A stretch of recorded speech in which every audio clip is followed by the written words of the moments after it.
আজকে জানেন, দেখুন আমার বাড়িঘর কত নোংরা, বুঝতে পারছেন? মানে সকালবেলা ঘুম থেকে উঠেছি, গিনি জাস্ট বেরিয়ে গেল ওর স্কুলের জন্য। আমার জন্য অ্যাজ ইউজুয়াল প্রসাদ ছাতু রেখে গেছে, এটা আমি খেয়ে দেখবো কেমন হয়েছে। হ্যাঁ, আর জেনারেলি কী বলুন তো, ওরা স্কুলে চলে গেলে আমি যাই 5টায় উঠি। হ্যাঁ, আমার 5:30 অ্যালার্ম থাকে, কিন্তু তাও আমার 5টায় ঘুম ভেঙে যায়। তো 5টায় উঠে পড়ি আমি। উঠে না এতক্ষণ জেগে থাকে, তো 6:30 যখন বাজে, 6:30 বেরোলো ওরা। আমার এখন এই সময়টা একটু শুতে ইচ্ছে করে, যে ওরা তো এখন আসবে না, আমি 7টা অবধি একটু আধা ঘন্টার মতো একটু শুয়ে থাকতাম আর কি। অন্যদিনও তাই থাকি, কিন্তু এই রবিবারের পরে যে সোমবারটা আসে, সেই দিন হয়ে যায় আমার ভীষণ প্রবলেম। মানে এক ফোঁটা শোয়ারও টাইম থাকে না মিনিমাম। কেন বলুন তো, যেহেতু রবিবার দিনটা আমি সেরমভাবে যে অনেক কাজ করি তা নয়, ও অল্প স্বল্প কাজ করে রাখি, ওই কারণে। কিন্তু রোববারের দিনটা সেরকম একটা কাজ করি না। আর বাবু বাড়িতে থাকে তো ভীষণভাবে বাড়িঘর নোংরা করে, জানেন তো, ভীষণ বাড়িঘর নোংরা করে। শুধু বাবু না, তখন আমার মেয়েটাও হাতির 5 পা দেখে। আমার মেয়েটাও বাবুর সঙ্গে সঙ্গে নোংরা করতে থাকে। এই জন্য আমি আজকে ঘুম থেকে যখন উঠি, তারপরে আজকে আর আমার পুরোপুরি শোয়া হয় না। পুরোপুরি শোয়া মানে, আজকে আমার মেয়ে নাচের ক্লাস আছে, আমার শোয়া বলতে দুপুরেও সেরকমভাবে যে খুব একটা শুতে পারবো তা না, ওই আর কি। তবে ওই দুপুরে গিনিকে নিয়ে আসার পর, খাওয়া দাওয়ার পর, তবে গিয়ে একটু হয়তো বিছানায় পিঠ দিতে পারি। আমি আজকে এখন চলবে। ওই জন্য সোমবারের দিনটা না আমি এক্সট্রা কোনো কাজ রাখতে চাই না, জানেন তো, খুব অসুবিধা হয়ে যায় গো আমার। কী আর করা যাবে। যে কটা বাসন বসন ছিল সব উঠিয়ে রেখে নিচ্ছি। আর ওখানে এখনও তো বেডরুমটা আপনাদের দেখাতেই পারলাম না, তাই ভাবছি যে বেডরুমটা যে কী অবস্থা হয়ে রয়েছে, অন্য লোক দেখলে মনে অজ্ঞান হয়ে ভিমড়ি খেয়ে ওখানেই পড়ে যাবে। আমার মনের জোর অনেক বেশি, তাই আমি ভিমড়ি খাচ্ছি না। আর আরও আমার কাজকর্ম হয়নি কেন জানেন? গতকালকে আমি একটা নোভেল শুরু করেছি, মানে পড়তে আর কি। তবে এমন করে বললাম যেন লিখতে শুরু করেছি, না না, অত ট্যালেন্ট আমার নেই। পড়তে শুরু করেছি, এত ভালো লাগছে। মানে চাইনিজ নভেল, ইংলিশে ট্রান্সলেট করা আর কি, একজনের হাতে। অবভিয়াসলি আমি তোরাই না চাইনিজ জিনিস পড়তে পারি, এত ভালো লাগছে। ওর অনেকটা বুঝলো, 300-350 চ্যাপ্টার আছে এখন। সবে আমার বোধহয় 70টা বোধহয় হয়েছে। আমার 70-এর বেশি ঠিক মনে নেই, আমার দেখতে বলতাম। এত অসুবিধা হচ্ছে, সমস্যাটা কি, ওই খালি মনে হচ্ছে এরপরে কী হলো, ওর পরে কী হলো। আমার তো নেশা জানেন, গল্পের বই পড়ার নেশা। এই জন্য আমি আরও যেন কাজ করতে পারছি না, আমার মনের মধ্যে অশান্তি ধরে গেছে। খালি মনে হচ্ছে কী হলো কী হলো কী হলো। নেশাখোর মানুষ, আমি তো বলছি, নিজেকে মেনেই নিয়েছি। ওই যেটুকু বাসনপত্র ছিল গুছিয়ে নিলাম, এখানটা থাক। এগুলো সমস্ত খালি বোতল, জানেন, জল ভরতে হবে। মানে জল ভরে ওষুধ খেতে হবে, এমন অবস্থা হয়ে গেছিলো বাড়িতে। ওই যে জলটা ভরে রেখেছি, খাবো ওষুধ। এখন সকালে থাইরয়েডের ওষুধ আমি খেতে পারিনি, কী করে খাবো? কাজ করেই যাচ্ছি এসে উঠে থেকে। আমাদের মাইক্রো ওভেনের প্লাস্টিকের সমস্ত জিনিসপত্র ছিল, মাইক্রো ওভেন সেভ বোল আর কি। এবার আমার বন্ধু আছে একটা, নন্দু, খুব ভালো, জানেন তো। ও আমাকে বলছে কি, লেখা ওগুলো খাস না, শরীরের জন্য খুব খারাপ, প্লাস্টিকটা একদমই মাইক্রোওভেনে ইউজ করিস না। তো আমি আবার এই পুরোনো কাঁচের জিনিসপত্রগুলো, যেগুলো মাইক্রোওভেনে ইউজ করার মতো, সব বের করেছি, জানেন তো। এইগুলো মেনলি গরম করার জন্য, আর এটা হচ্ছে সেদ্ধ সাদ্ধা করা যায় এটার মধ্যে, ঢাকনা দিয়ে। আমার মনেও নেই, অর্ধেক জিনিস পাচ্ছিও না। এর আরও কয়েকটা এরকম থাকার কথা, এরকম বাটি, তারপরে আপনার মানে অনেক আরও থাকার কথা আর কি, সেগুলো মনে করতে পারছি না কোথায় আছে। অরিজিৎকে বললাম, অরিজিৎ বলছে মনে না করলে আমি কোথায় কোথায় উঠবো। তাও তো ঠিক কথা। এই জামাটা ভাঁজ করে সুন্দর করে রেখেছি, খুব সুন্দর একটা জামা, খুবই সুন্দর। আগের বছর গিনির ঠাম্মা দিয়েছিল গিনিকে, খুব সুন্দর একটা জামা, খুবই সুন্দর। কিন্তু কী বলুন তো, গিনির ছোটো হয়ে গেছে, কোনোভাবে বাড়াতে পারলাম না। নিয়ে গেছিলাম টেলারের কাছে, সে যা দাম বলছে, আর কিছু দিলে নতুন জামা হয়ে যাবে একটা ভালো। আর ওই জন্য আমি থাক। তার কী বলুন তো, এত মায়া লাগছে, জামাটাকে ফেলে দেবো। অন্যান্য অনেক জামা রেখে দিয়েছে জানেন তো, সেই কারণে মাসিকে ভাবছি দিয়ে দেবো। মাসিরগুলো মেয়ে একদম রোগা, যদিও মাসির মেয়ে আমার গিনির থেকে বড়, কিন্তু এই গাউনটা অনেক বড়, বুঝলে, লং গাউন, খুবই সুন্দর দেখতে, ব্লু কালারের। ওর একদিন পড়েছে আমার গিনি, শুধু একটা দিন, সেদিনই একটু টাইট টাইট লাগছিল, কিন্তু ওই সময় হয় না, দেখবেন কত চেঞ্জ করবেন, সবসময় স্টক থাকে না, থাকে না, ওই জন্য আর কি চেঞ্জ করা হয়নি। আর পড়তেই পারো না। আর এগুলো সব শৌখিন জামা তো, মাঝে সাঝে একবার করে পড়তে পারে, সবসময় তো পড়তে পারে না। দিয়ে দেবো, এত ভালো পছন্দের জামা, কত রাখবো বলুন তো, জামা কাপড় এমনি রাখার জায়গা নেই। আর এই দেখুন সেই জামা কাপড়ের ঢাল। উফ, এটা কিন্তু নতুন, ওটা ভাববেন না আগের দিনেরটা, বাবা সেটা ভাজ করে তোলা হয়ে গেছে, এটা আবার আর একটা, এই যে কালকে কাঁচা হয়েছে সেগুলো।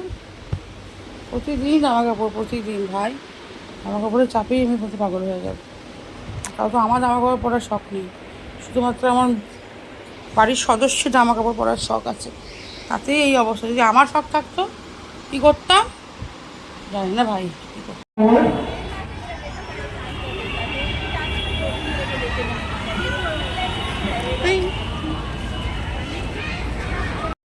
এক্ষুনি ফিরলাম, আজকে একটু আসতে দেরি হয়ে গেল বাড়িতে।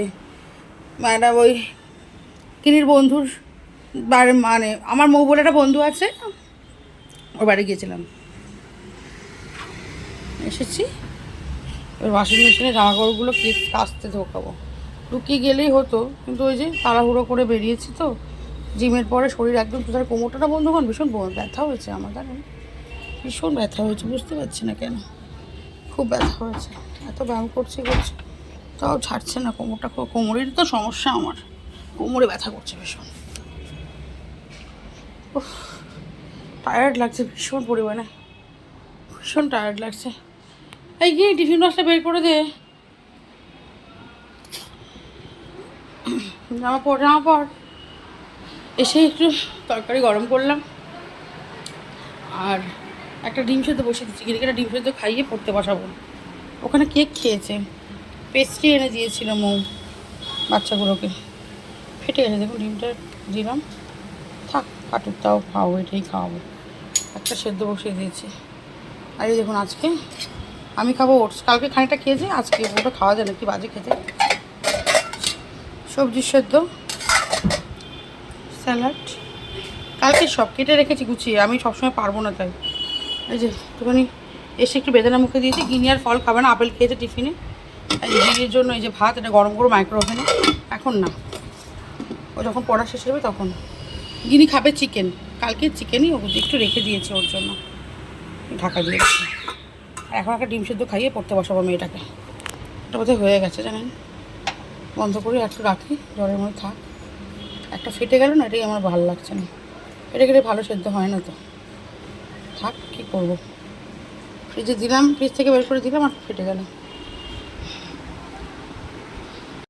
প্রথমে ভেবেছিলাম সাবুই খাবো, কিন্তু ওই যে জিমের যে দাদাটার কাছে করি আর কি, সে বলছে কি না আপনি খাবেন না, মানে সাবু খুব হাই ক্যালারি, না খাওয়াই ভালো।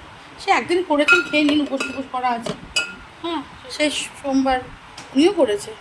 তারপরে যখন মনের মধ্যে যে খটকাটা লেগে গেল যে অনেক হাই ক্যালারি, এখন দরকার নেই, আমি সবে শুরু করেছি তো, আমার হাতে পায়ে ভীষণ ব্যথা। ডিম দিচ্ছি দাঁড়া, হচ্ছে বাবা, ওই জন্য এখন আবার ওই ওটসটাই বের করে নিলাম। আর একদিক দিয়ে ভালো, এইসব খাবারের কী সুবিধা বলুন তো, আপনার কাছে তামঝামের কোনো রান্না নেই তো, জাস্ট নর্মাল করে নেওয়া যায়। কালকেই করে রেখেছি, ফেটে গেছে ডিমটা বাবা, এই ডিমটা ফেটে গেছে, তাই এটা বেরিয়ে গেছে, কিছু হয়নি, ডিম তেমন করে তেমনই আছে। এই জল দিয়ে রাখলাম, দাঁড়া একটু ঠান্ডাও দিচ্ছি। তুই ম্যামের বই খাতা নিয়ে গিয়ে বস। গিরির নাচের স্কুলে যাওয়ার জন্য একদম রেডি হয়ে গেছি। আর আজকে হলো সেই বিশ্ববিখ্যাত নাচের ক্লাস, যে ক্লাসের কথা আমি আগেও বলেছি, যে জানেন তো সবাই কি দুর্দান্ত একটা ক্লাসে আমি যাই গিরিকে নিয়ে ডান্স করাতে। তা আজকে যদি আমি ফুলি প্রিপেয়ার্ড, এই যখন মোবাইল একদম নিয়ে নিয়েছি মনে করে, আর মোবাইলের মধ্যে চার্জ ভালো করে দিয়ে নিয়েছি, একটা নভেল ডাউনলোড করে রাখা আছে, কিন্তু এটাই পড়বো, 2 ঘন্টা আরামসে বই পড়বো, কেটে যাবে।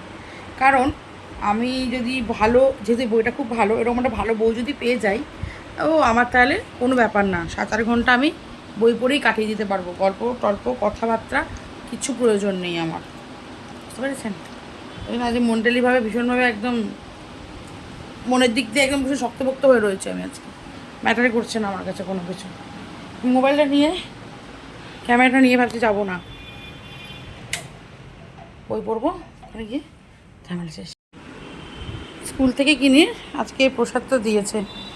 ও খেত হয়তো, কিন্তু ও যে বাড়িতে আসে হাত ধুয়ে খেতে পারবে, বসে খা বাবাই, সেই জন্য সেই জন্য বাড়ি এসে খেলো। ওখানে বসে খাবে না, হাত ধুয়ে আস্তে আস্তে খাবে। অনেক কিছু দিয়েছে এখানে, ফুলকপি দিয়ে ভালো করে সুন্দর করে একটা খিচুড়ি, সিমাই পায়ে, তারপরে কী বুঝছি ভালোই দিয়েছে। কী এখন ভোগের আর ওসব হয় না। আজকে জানেন বাগুইআটি জুড়ে বিভিন্ন জায়গায় আজকে প্রসাদ বিতরণ হচ্ছে। আজকে হচ্ছে ওই আমি এইটুকু আসলাম, ধরুন একটা পাড়া থেকে আরেকটা পাড়ায় এলাম, সেইটুকুর মধ্যেই আজকে দেখলাম যে অনেকটা জায়গায় প্রসাদ বিতরণ হচ্ছে। ওই আজকে ওই লাস্ট শ্রাবণ মাসের আজকে শেষ সোমবার, তো সেই উপলক্ষে আমাদের এই বাড়ির সামনে একটা রয়েছে, অটো স্ট্যান্ড, এই রিক্সা স্ট্যান্ড রয়েছে, সেই রিক্সা স্ট্যান্ড থেকে আমরা গাড়ি ঘোড়া নিই আর কি। সেই রিক্সা স্ট্যান্ড আছে, রিক্সাটা চললোই না, পুরো বন্ধ। ওই জন্য গিনিকে নিতে যাওয়ার সময় আমার যে খুব অসুবিধা হয়েছে। আর এখন নাচের স্কুলে নিয়ে গেলাম, তখন একটু অসুবিধা হচ্ছে। বাড়ি এসে সবার আগে কী করবো বলুন তো বন্ধুগণ, আগে সেটা চালাবো, আর কোনো কাজ নেই আমার। ওহ, ভাল লাগছে না আজকে। কী রান্না করবো, কী খাবো আমি বুঝতে পারছি না, জানেন তো। একটার আগে ছিল কি বলুন তো, ওই একটা রুটি খেয়ে নিলাম, এটা হয়ে গেল। এখন তো আবার সেই সব নয়, টক দই খাও, এই খাও ওই খাও।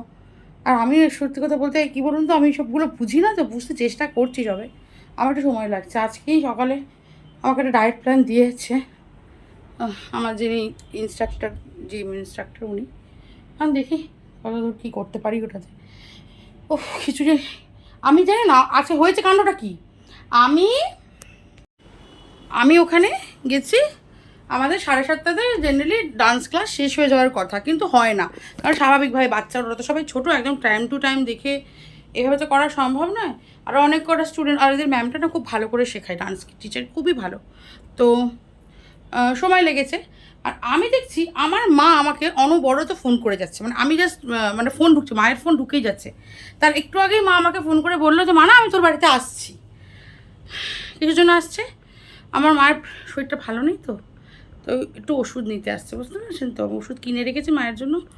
আমার তো বুঝতেই পারছেন, আমার তো বাবা নেই, এত অনেক ওষুধ বুঝলেন, সে জানেন তো, পায়ের ব্যথার ওষুধ, জল জমেছে, সেগুলো খুব ভালো নেই, অনেক ওষুধ মা অনেকটাই নিজেরা কিনেছে। কিন্তু মানে আমিই বললাম যে তুমি আর তো পারবে না, তুমি এসো, আমি কটা ওষুধ তোমায় কিনে দিই 20 দিনের মতো। তা ওই ওষুধটা মা বললো তাহলে কি আমি আজকে যাবো রে, আমি নিয়ে আসবো, ওষুধটা শেষ হয়ে গেছে। তারপরে কতটা ইম্পর্ট্যান্ট একটা জিনিসের জন্য মা আসছে, শুধু খোঁজ গল্প করতে আসছে না কিন্তু। আমার ঠিক আছে এসো। সে একটু আগে একটা ডেলিভারি এসে, হোম ডেলিভারি এসে আমার ফিরে গেল। সারাদিন বাড়িতে থাকলাম, এলো না, আমি নাচের স্কুলে দিয়েই বেরিয়েছি, অমনি হোম ডেলিভারি এসে একটু ফিরে গেল। কি ওই পায়ের নি ক্যাপ নিয়েছিলাম সেই জন্য।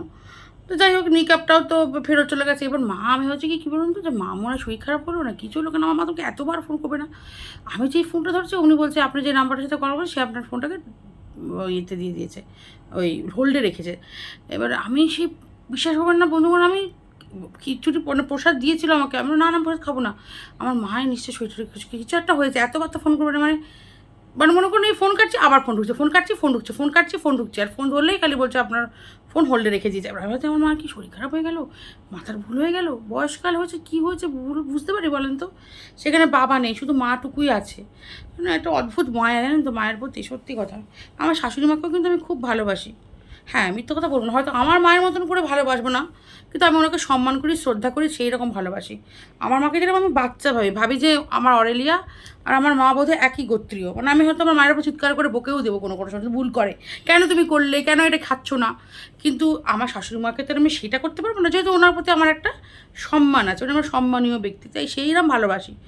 কিন্তু আমার মানে ভীষণ, আমার মানে হৃৎপিণ্ডটা না আমার মুখের মধ্যে চলে এসে টেনশানে, আমি যে নিশ্চয়ই কিছু হয়েছে। আমার তার মধ্যে একবার না আমার বাড়ি থেকে যেতে গিয়ে আমার মায়ের ওই শাড়ির আঁচলটা, আমরা তো শাড়ি পরে, শাড়ির আঁচলটা সেই রিক্সার চাকার মধ্যে জড়ে গেছিলো, আর সেই আমার মায়ের গলাটা ফাঁস হয়ে গেছিলো, কেটে গেছিলো, মানে শাড়িতে পেঁচিয়ে শরীর চামড়া ছড়ে গিয়ে কেটেছে, কিনা ভয়ঙ্কর, হাতে কেটে গেছিলো অনেকটা, মানে মা খুব ব্যথা পেয়েছিলো। সেইটা মানে ধরুন বছর 3 আগে হয়েছিল। এবার সেইটা আমার মাথায় রয়েছে যে মা তো এখন এভাবে একটা অসুস্থ একটা দুর্ঘটনা হয়ে গেছিলো, কী হলো, মা রাস্তায় বেরিয়ে আমাকে এতবার ফোন করছে। যে মানুষ আমাকে দুবার কেটে গেলে ফোন আর আমাকে করে না, জানে যে আমি ব্যস্ত আছি বলে আমি ধরতে পারছি না বা কিছু, নাহলে তো আমি ধরতাম আর কথাও বলতাম, কারণ উনি জানে যে উনি আমার কাছে কতটা ইম্পর্টেন্ট। এইবার সেবারে আমি খেতে আমাকে বলছে ভগবান যে একটু প্রসাদ খাও। আসলে কী বলুন তো, কপালে না থাকলে হবে না। আর ভোরে আবার প্রসাদ ভাবলাম যে একটু খাবো, কিন্তু তারপর দেখলাম যে না, মা কোথায় চলে গেলো, প্রসাদ থেকেও মা বেশি ইম্পর্টেন্ট। গিনি নিজের প্রসাদটাকে নিয়ে প্যাকেটের মধ্যে ভরে, ওখান থেকে একটা প্যাকেট চেয়ে ভরে নিয়ে আসলাম, নিয়ে ও খাচ্ছে আর আমি মাকে তখন ফোন করলাম। মা আমাকে তখন কী রে মা, না তোবার ফোন করেছিস? কী হয়েছে না, মায়ের ব্যাগের চাপ লেগে ফোনটা বারবার আসছিলো আমার কাছে। মানে ভাবুন, মানে কপালটা মানুষের খারাপ হলে কী হয়। আর এই রাস্তাতে আমি যখন তখন মাথা ঘুরে পড়ে মরে থাকতে পারতাম। আমি কী টেনশন এসেছে আপনি জানেন, আমি রিক্সা ভাড়া ডবল দিয়ে বাড়ি এলাম। মানে আমি রিক্সাওয়ালাটা, অন্য রিক্সাওয়ালা সে তো জানে না, সে আমাকে বেশি টাকা চাইলো, আমি তার সঙ্গে তর্কাতর্কিও গেলাম না কোনো। হয়তো ওকে ছেড়ে দিয়ে অন্য রিক্সা নিলে আমার দামটা একটু কমে যেত, ন্যায্য দামটাই পেতাম। কিন্তু যেহেতু আমার তাড়াহুড়ো আছে, মায়ের কী হয়েছে আমি তো ভাবলাম রাস্তায় পড়ে গেল নাকি বাড়িতে পড়ে রয়েছে, মানে কত কী যে মাথার মধ্যে ঘুরছে বন্ধু করে আমি আপনাদের বলতে পারবো না। বলি জানেন তো, আমার সঙ্গে এসে থাকো, আমার সঙ্গে এসে থাকো, থাকবে না। ওফ, আমি মানে পুরো কীভাবে বলবো, আমার মনে হয় 10 বছর বয়স কমে গেল আমার বোধহয়। এত এত এরম জ্বালালেন আমি পারবো না গো আর। এত যদি আমাকে মানুষ টেনশন দিয়ে দেয়, আমি আপনাদের বলেছি না আমাকে খেতে দিতে হবে না, আমাকে শান্তি দাও মনের। Yes you can. খেয়ে নিয়েছো? আচ্ছা ঠিক আছে। টেস্টি ছিল? টেস্টি ছিল।